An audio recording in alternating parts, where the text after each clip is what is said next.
أهلا بيكم في قناة بيت الحواديت. هنا هنعيش مع بعض أحلى الحواديت والقصص اللي هتخليكم في عالم تاني. لو بتحبوا الحواديت ما تنسوش تشتركوا في القناة، تعملوا لايك وشير عشان توصل لكم كل الحواديت الجديدة. يلا بينا نبدأ. كان يا مكان، كان في غابة مليانة شجر وطيور. كان فيه سنجاب صغير اسمه بندق. بندق كان دايما بيدور على حاجة جديدة، وسمع يوم عن مكان غريب اسمه وادي النسيان. بندق قال: صباح الخير يا دنيا، أنا رايح أكتشف وادي النسيان. مش طاير بسرعة قال له: يا بندق، انت اتجننت؟ ده مكان غريب، اللي بيروح هناك بينسى كل حاجة. بندق قال: عشان كده لازم أروح أشوفه بنفسي. لوزة ردت وقالت: لو رايح يبقى مش هسيبك لوحدك. واتجمع التلاتة وبدأت الرحلة. في الطريق للغابة مش قال: أنا حاسس إننا تايهين. بندق رد وقال: بالعكس، إحنا قربنا قوي. بو بيجري من فوق الشجرة قال لهم: رايحين على فين؟ بندق قال: رايحين على وادي النسيان. بو قال لهم: أنا جاي معاكم، أنا بحب المغامرات قوي. تيتا تخرج من وسط الضباب وقالت: استنوا، قبل ما تدخلوا لازم تجاوبوا على سؤال. تيتا قالت لهم: ايه الحاجة اللي بتزيد لما بتشاركها؟ بو قال لهم: الضحك. ومش قال: الكيكة. وبندق قال لهم: المعرفة. تيتا قالت لهم: صح، خشوا، بس خليكم دايما فاكرين نفسكم. أول ما دخلوا الضباب غطى على كل حاجة. بندق قال: أنا اسمي إيه؟ أنا ناسي. ولوزة قالت لهم: أنا مش فاكرة إحنا جايين منين.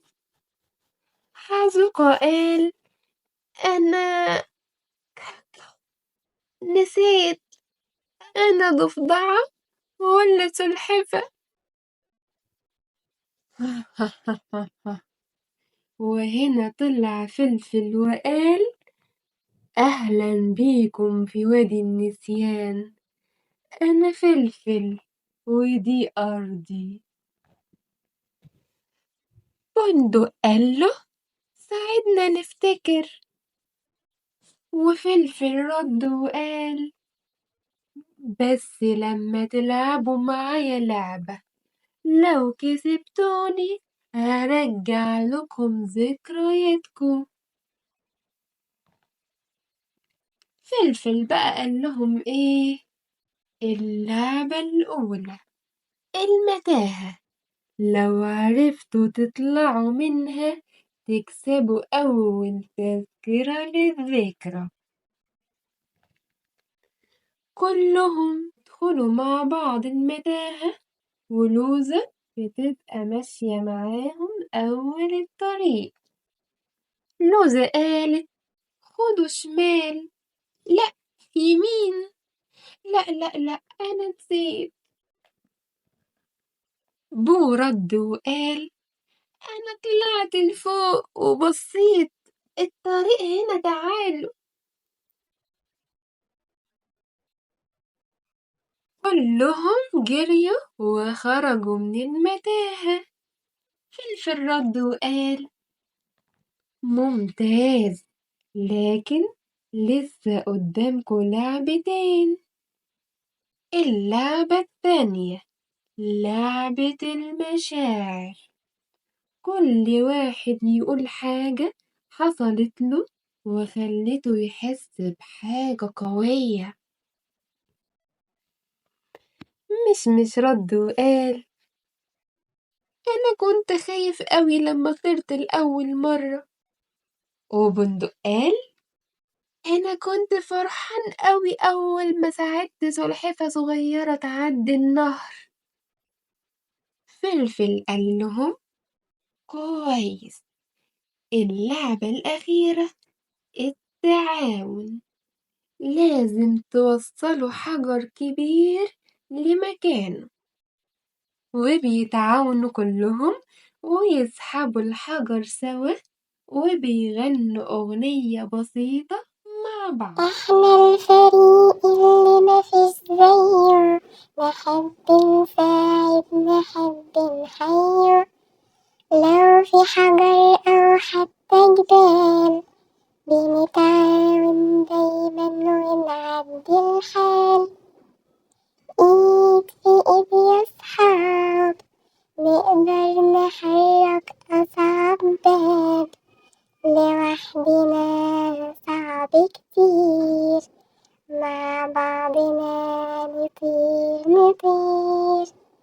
احنا الفريق اللي مفيش زيه، نحب نساعد نحب نحير، لو في حجر او حتى جبال بنتعاون ونعدي الحال.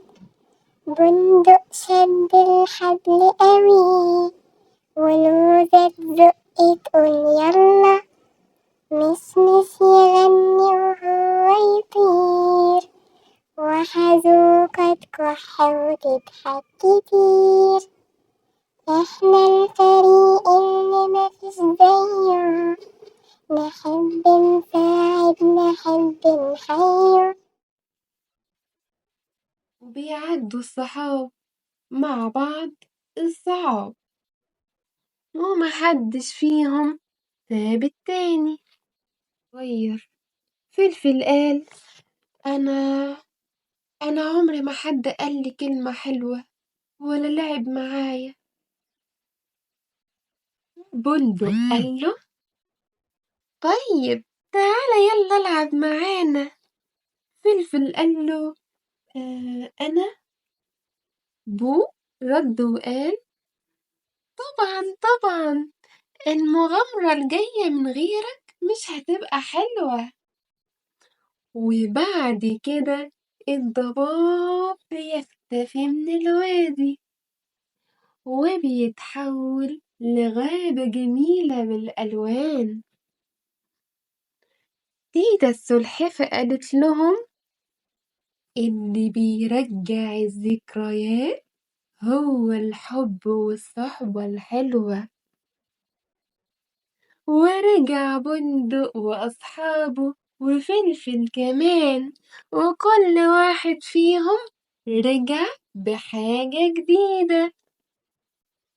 بندق قال: أنا عرفت إن الشجاعة مش إني أروح لوحدي، الشجاعة إني أفتكر صحابي دايما. مش رد وقال: وأنا هفضل أتكلم كتير بس هسمع كمان. أما لوزة بقى قالت: وأنا أما لوزة بقى قالت: وأنا هكون مكتشفة بس مش هكتشف لوحدي. وهنا بتنتهي الحدوتة، بس كل مرة في بيت الحواديت في حكاية جديدة مستنياكم. لو عجبتكم الحكاية النهاردة ما تنسوش تشتركوا في القناة وتعملوا لايك للفيديو عشان تتابعوا كل جديد معانا. شكرا ليكم واشوفكم في حكاية جديدة. مع السلامة.